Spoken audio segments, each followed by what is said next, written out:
वृंदावन बिहारी लाल की जय। राधा रानी की जय श्री गुरुदेव भगवान की जय। श्री राधे राधे। भक्ति प्रश्नोत्तरी कार्यक्रम प्रारंभ किया जा रहा है। आइए हम भक्ति संबंधित प्रश्नों को श्रवण करें। श्री राधे राधे गुरु जी, आपके श्री चरणों में कोटि कोटि दंडवत प्रणाम। प्रश्न है आज का, राहुल जी उत्तराखंड से। इनका प्रश्न है, महाराज जी, यदि किसी इंसान के शरीर में भूत प्रेत का बाधा लग जाए तो वह इंसान उस भूत प्रेत की बाधा से कैसे दूर हो, कैसे मुक्त हो? श्री राधे राधे। ये जो उसकी अवस्था ज़्यादा खराब है तब तो घर वालों को करना पड़ेगा, और यदि वो थोड़ा होश में भी रहता है तो उससे श्री राम जय जय राम बुलवाइए। श्री राम जय जय राम, ये उससे श्री राम जय जय राम जैसे भी गा सके, जैसे भी बोल सके, उससे बुलवाइए। और यदि पूरा ध्यान उसका उधर नहीं लगता है तो घर के लोग बोलें और साथ में उसको बैठाएं, तो धीरे धीरे वो बोलने लग जाएगा। और ये कार्य लगातार आप करते रहें रोजाना। भक्त नामावली जो भक्ति आश्रम में है उसको भी सुबह शाम एक एक बार सुनाया करिए। और श्री राम जय जय राम रात दिन जब तक जगता रहे करना, और 6 महीने तक लगातार करना। कोई भी प्रेत नहीं रहेगा, 3 महीने में ही भाग जाते हैं, वैसे अधिक से अधिक 6 महीने कर लें तो दोबारा लौट के नहीं आते। श्री राधे राधे।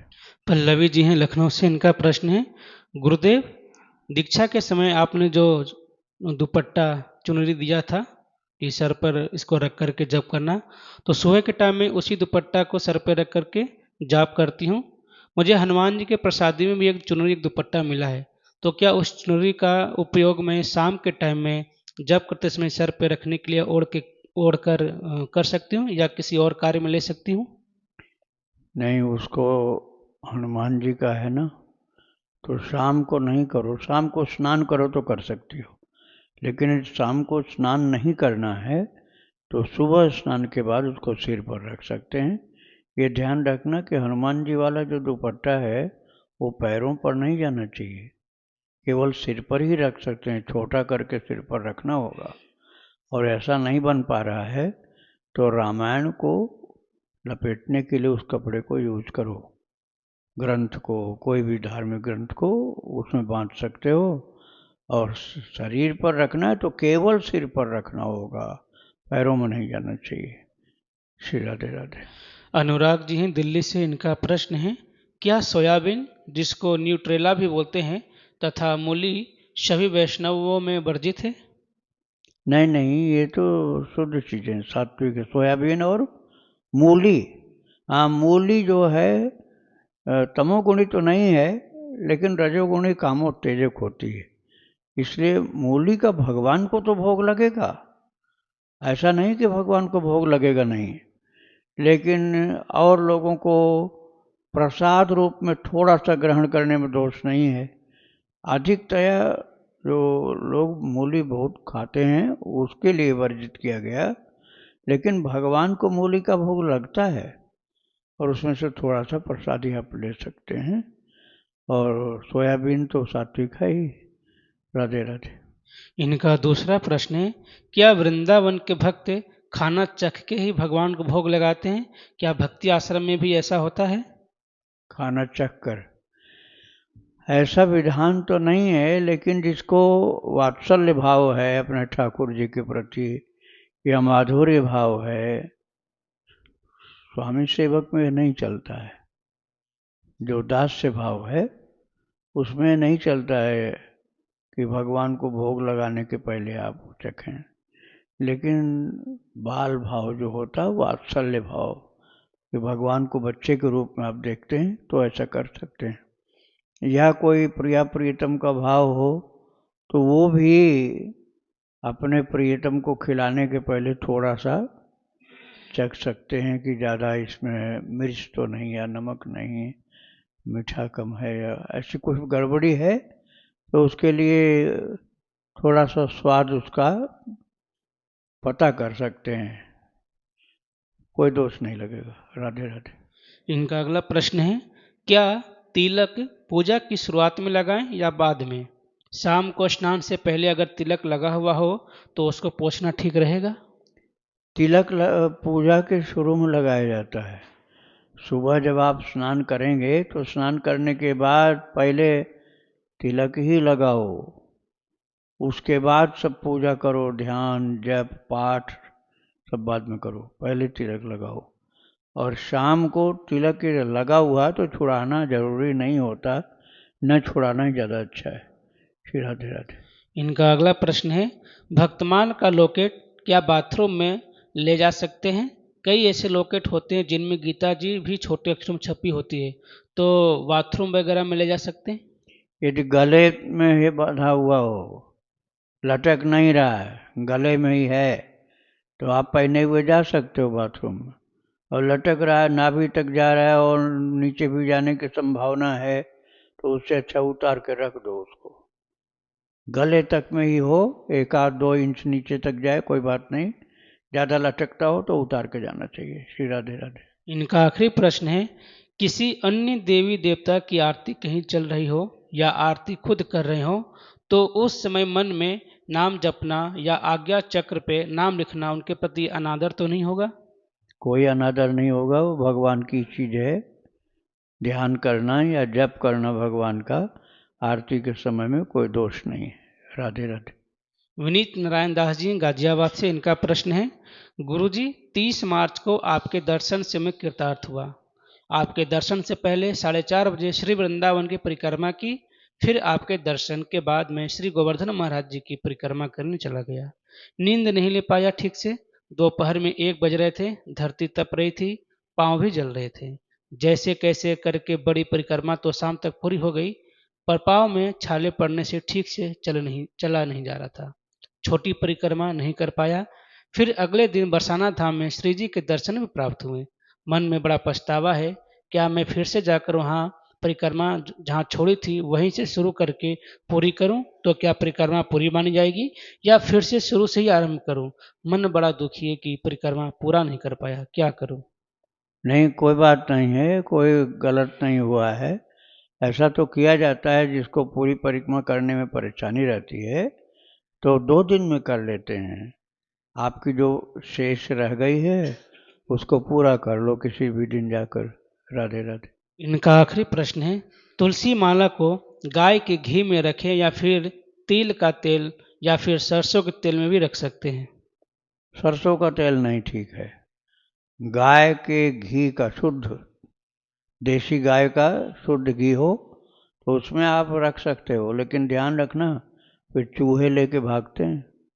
जहाँ माला घी में सनी हुई मिली वो चूहे लेके भाग जाते हैं, बिल में चली जाएगी माला।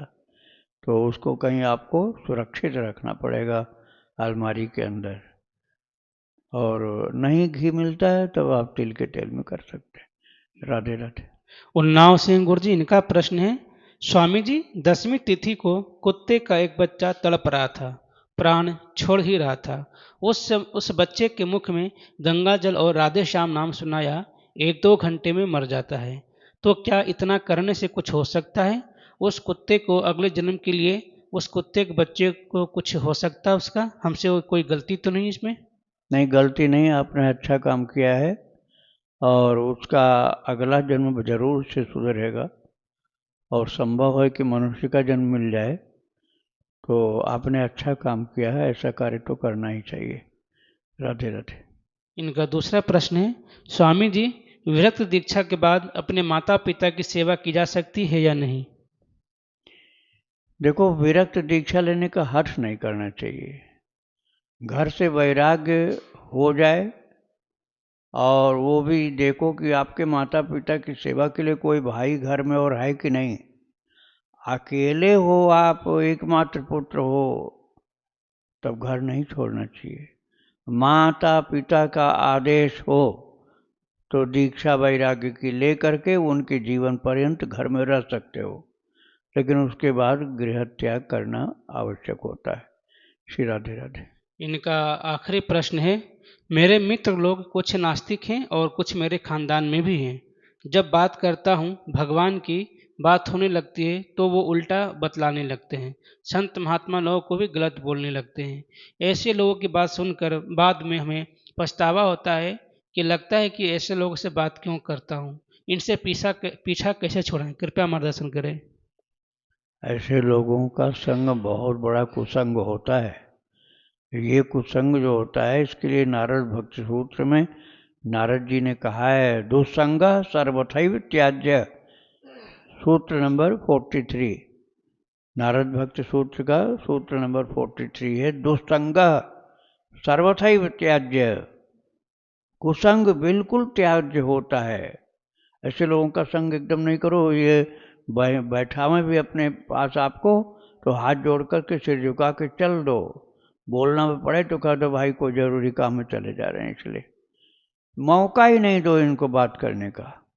जहाँ आपने इनको मौका दिया तहाँ कुसंगी लोग कुसंग की वार्ता इतनी ज़्यादा करेंगे कि सत्संग आपका बिल्कुल बिगाड़ देंगे, इसलिए कुसंगियों से बचना चाहिए।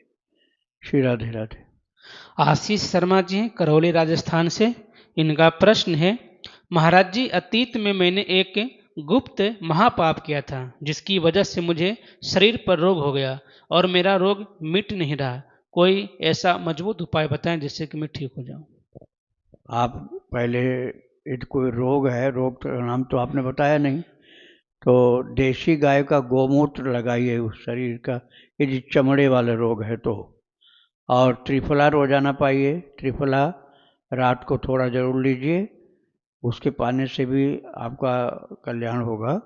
और गोमूत्र लगाना है।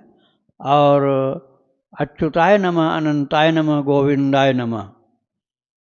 अच्युतानंद गोविंद नामस्मरण भेषजात नश्यंत सकला रोगा, सत्यम सत्यम वदाम्यहम, धन्वंतरि भगवान ने कहा है। तो अच्युताय नमः, अनंताय नमः, गोविंदाय नमः, इसका जप खूब करो, खूब ज़्यादा करो। और जो मैंने बताया गोमूत्र त्रिफला वाली बात, उसको भी लागू कर दो, तो आप औषधि और मंत्र दोनों प्रयोग से लाभान्वित हो जाओगे। श्री राधे राधे। प्रियंका जी हैं बुलंदशहर से। इनका प्रश्न है, मेरी शादी में ससुराल पक्ष से शादी के समय श्यामा श्याम के 14 इंच के विग्रह आए थे जो अभी पूजा घर की जगह बैठक में रखे हैं। क्या हम विग्रहों को पूजा घर में रख सकते हैं? अभी उनकी सेवा और पूजा नहीं हो रही है, वो सिर्फ बैठक में ऊंचे स्थान पर रखे हुए हैं। क्या इससे कोई दोष लग रहा है? हाँ, ये ऐसे इस प्रकार से क्यों रखे हो? तो दुकान में जैसे रखे हैं वैसे आपके घर में रखे हैं, फिर ले आने से क्या लाभ हुआ?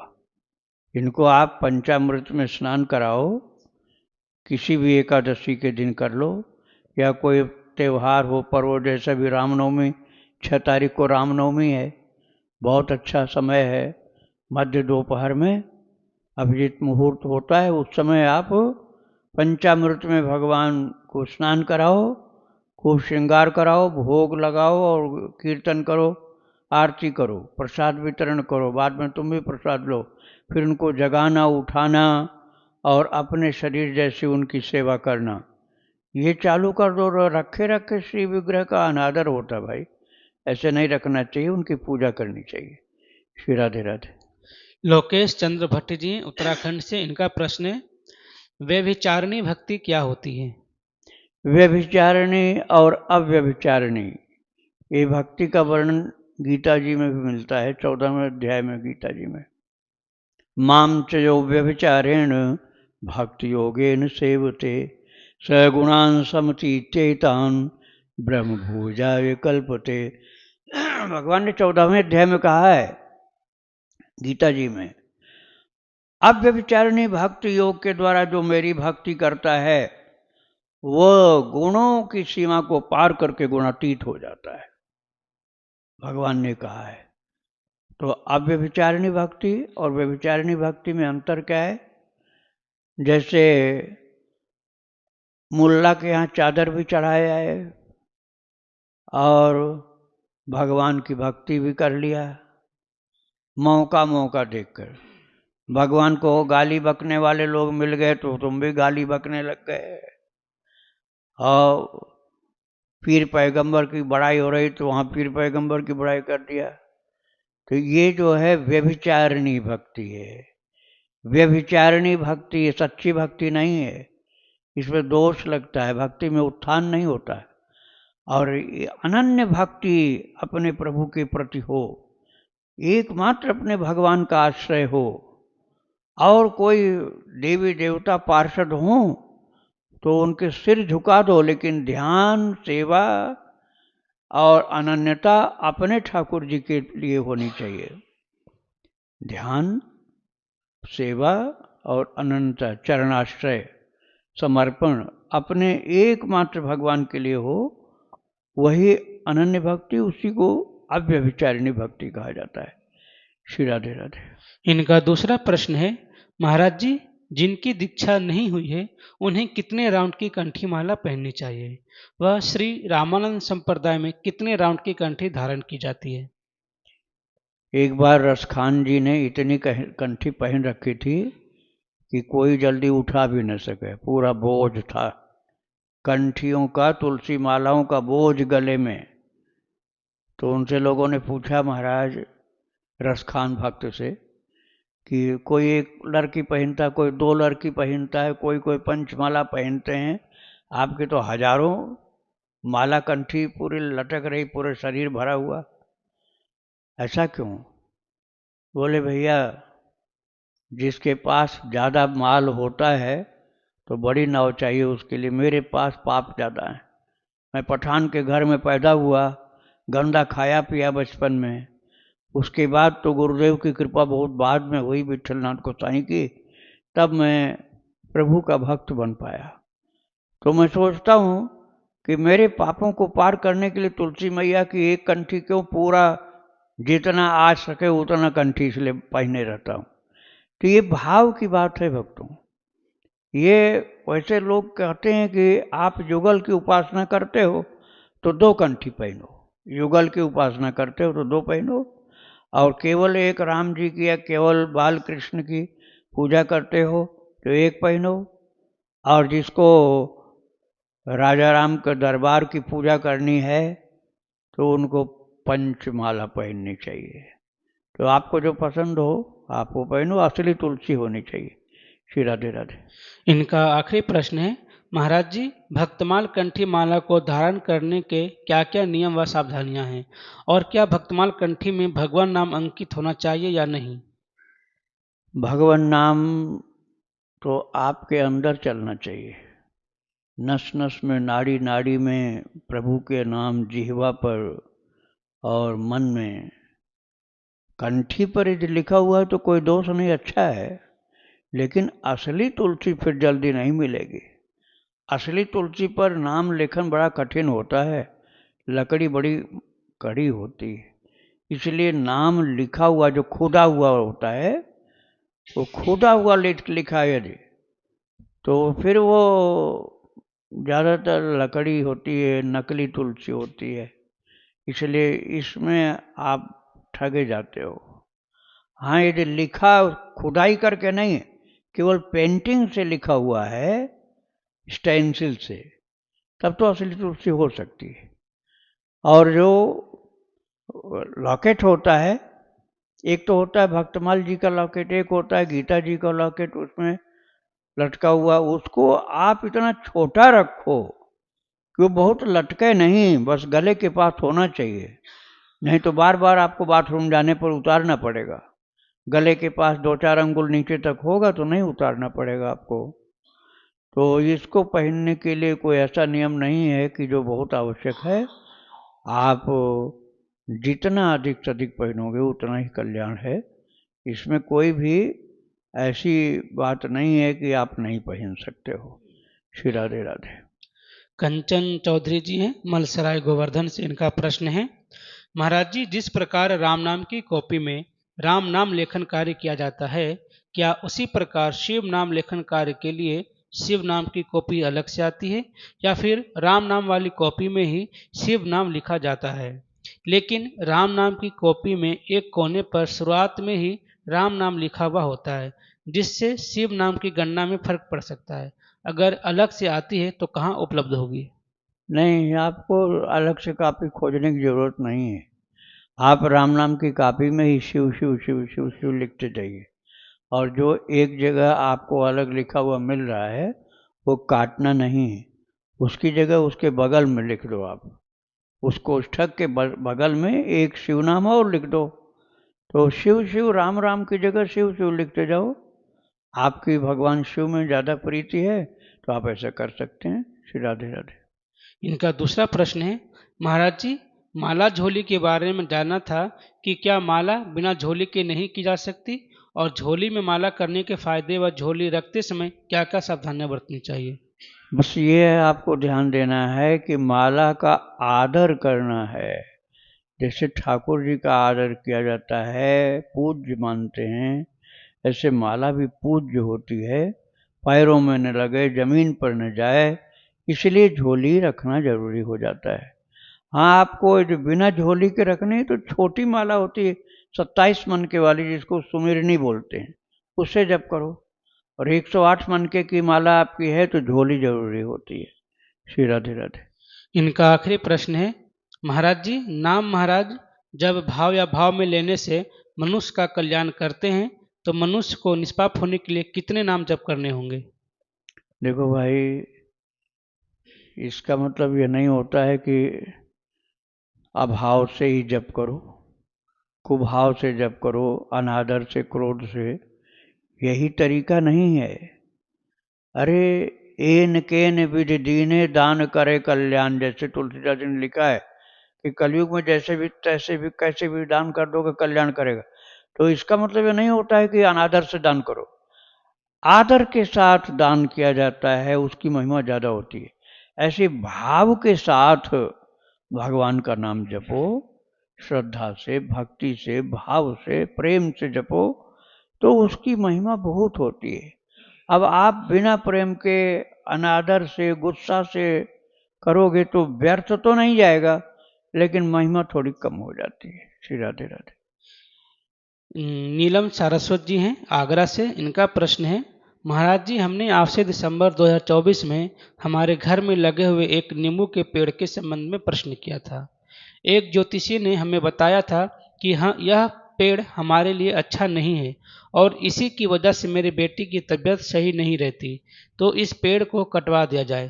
परंतु आपने हमें आज्ञा दी कि इस पेड़ को न कटवाकर इसके नींबू भगवान को समर्पित किए जाएं तथा उन्हें खुद उपयोग में न लेकर संतों और भक्तों की सेवा में दिया जाए, और हमने ऐसा ही किया। अब आश्चर्यजनक रूप से इन 3 महीनों में ही वह पेड़ अपने आप पूर्ण रूप से सूख चुका है। उसमें ना तो कोई नींबू बचा है और ना ही एक भी पत्ती। पहले ऐसा कभी नहीं हुआ। वह पेड़ हमेशा हरा भरा रहता था, परंतु अब वह पूर्ण रूप से सूख चुका है और छूने पर इसकी डंडियां आवाज करके टूट रही है। अब कृपया करके आज्ञा दें कि हमें आगे क्या करना चाहिए। क्या हम उस सूखे हुए पेड़ को हटवा के वहाँ तुलसी का वृक्ष लगा सकते। हाँ, बिल्कुल आप लगा सकते हैं, लगा ही देना चाहिए। ऐसा लगता है कि उस नींबू में, पेड़ में कोई नेगेटिव ऊर्जा रह रही थी, जो भगवान के संपर्क में आने से वो भाग गई वहाँ से, इसलिए वो वृक्ष सूख गया।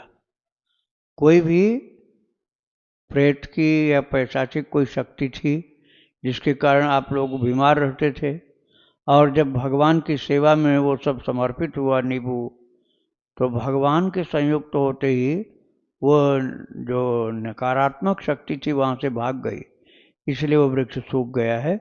अब उसको वहाँ से हटा करके तुलसी माता का पौधा लगा दो आप। श्री राधे राधे। रेखा सैनी जी हैं गुरुग्राम से। इनका प्रश्न है, महाराज जी, क्या विजय मंत्र और तारक मंत्र एक ही होता है। तारक, विजय मंत्र और तारक नहीं, अलग अलग होता है।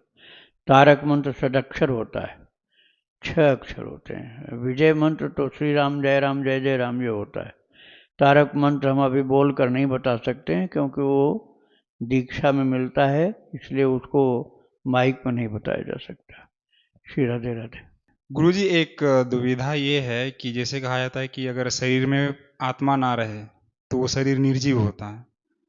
तो जब शरीर ही सारी इंद्रियों, आत्मा ही जब शरीर के सारी इंद्रियों का संचालन करता है, तो फिर भोजन का इसमें फिर क्या संयोग। मतलब कि एक दुविधा ये है कि आत्मा अगर है वही सब कुछ सारा पावर दे रही है, तो फिर भोजन का इसमें मतलब कि क्या सहयोग रहता है? और दोनों का क्या कहिए, यही समझ में नहीं आ रहा। श्री राधे राधे। शरीर को चलाने के लिए प्राण शक्ति की आवश्यकता पड़ती है। प्राण, पंच प्राण जो होते हैं, प्राण, अपान, व्यान, समान और उदान, ये पंच प्राण शरीर को संचालित करते हैं।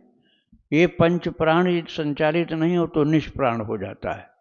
आत्मा तो मरती नहीं, आत्मा नहीं मरती, शरीर मर जाता है, आत्मा तो दूसरे शरीर में चला जाएगा। लेकिन प्राणों को संचालित करने के लिए उनको पोषक तत्व देना पड़ता है, नहीं तो प्राणों की शक्ति एकदम न्यून होती जाती है। और गीता जी के दूसरे अध्याय में लिखा हुआ है, विषया विनिवर्तन्ते निराहार से देहिन रसवर्जम रसोप्यस्य परम दृष्टवा निवर्तते यततो हि कौन्तेय पुरुषस्य विपश्चित इंद्रियाणि प्रमाथि हरन्ति परब्रह्मन्। भगवान ने उस जगह बताया है कि निराहार से देहिन, निराहार जो शरीर होता है, ये दूसरे अध्याय में है, स्थित प्रज्ञ के लक्षण में आपको मिल जाएगा।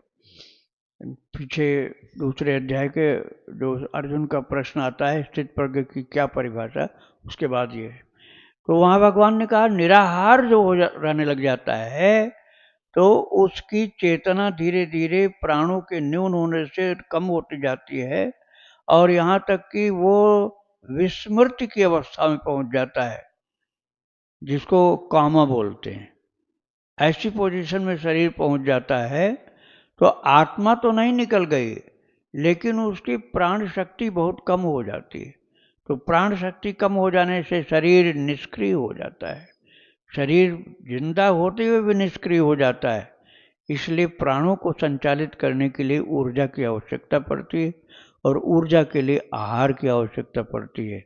और जब प्राण संचालित होंगे आहार मिलने पर, तभी जो धर्म की क्रियाएं हैं, भजन, पूजा, ध्यान, भक्ति, वो सब किया जा सकता है। श्री राधे राधे। प्रश्न गुरु जी, मरते समय जो 1000 भिक्षु काटने का दर्द होता है वह न हो, उसके लिए क्या करूं? उसके लिए जो ये 1000 भिक्षु वाली बात है ना, ये सबके लिए थोड़े होता है। अरे मानस के किष्किंधा कांड में लिखा हुआ है, बाली ने जब शरीर त्यागा था, जबकि जीवन में पाप बहुत किया था, बाली ने बहुत पाप किया था, लेकिन राम चरण जुड़ प्रीति कर बालिकीन तन त्याग सुमन माल जिम कंठ ते गिरत न जानय नाग। ऐसा लिखा हुआ है कि बाली यद्यपि पापी बहुत था, लेकिन अंतकाल गति तोर, उसने भगवान राम से कहा प्रभु अंत में तो आपके स्पर्श से, आपकी गोद में मैं हूं, क्या प्रभु आजहूं मैं पात की अंतकाल गति तोर, कि मैं आज भी पापी रह गया। तो भगवान तो इतने खुश हो गए, बोले अचल करो तन राखो प्राणा। भगवान ने कहा बोल तो तुझको बचा लूं, नहीं मरने दूं? उसने कहा नहीं प्रभु, ऐसा सौभाग्य फिर नहीं मिलने वाला। आप स्पर्श कर रहे हैं, आप कृपा दृष्टि से देख रहे हैं, आपकी गोद में मैं लेटा हूं। ऐसा भाग्य तो जटायु को मिला था, ऐसा बाली को मिला।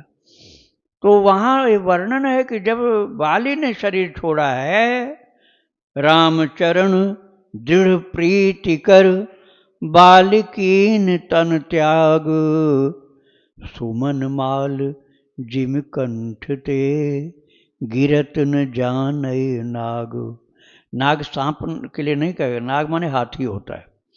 हाथी, एक विशाल हाथी को आप फूलों की माला पहना दो, अब वो हाथी चलता जा रहा है, फूल की माला कब गिर गई क्या उसको कुछ पता चलेगा? कुछ नहीं पता चलेगा।